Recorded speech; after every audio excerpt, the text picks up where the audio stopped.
মুখে স্বাদ লেগে থাকার মতো আজকে হচ্ছে চানাচুর মাখা তৈরি করে দেখাবো। এজন্য একটি মিক্সিং বোল নিয়ে নিয়েছি, আর নিয়েছি 4-5টি কাঁচামরিচ কুচি আর হাফ কাপ পেঁয়াজ কুচি, আর নিচ্ছি স্বাদ মতো লবণ। এরপরে দেব সরিষার তেল।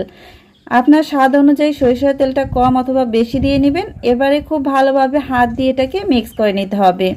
এখনই কিন্তু এটা দেখতে কতটা লোভনীয় হয়েছে। এই যে পেঁয়াজ আর মরিচটা মেখে নিয়েছি, এরপরে হচ্ছে দিয়ে দিব ঝাল ঝাল চানাচুর।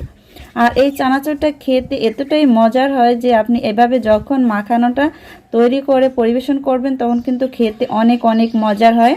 তো খুব ভালোভাবে সব কিছু একত্রে মিক্স করলেই কিন্তু চানাচুরটা মাখা হয়ে যাবে বা চানাচুর ভর্তা।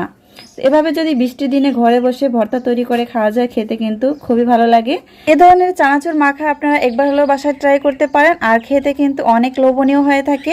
এর ভিডিও ভালো লাগলে ভিডিওটি বেশি বেশি করে শেয়ার করবেন। আজ এ পর্যন্তই, সবাই ভালো থাকবেন। আল্লাহ হাফেজ।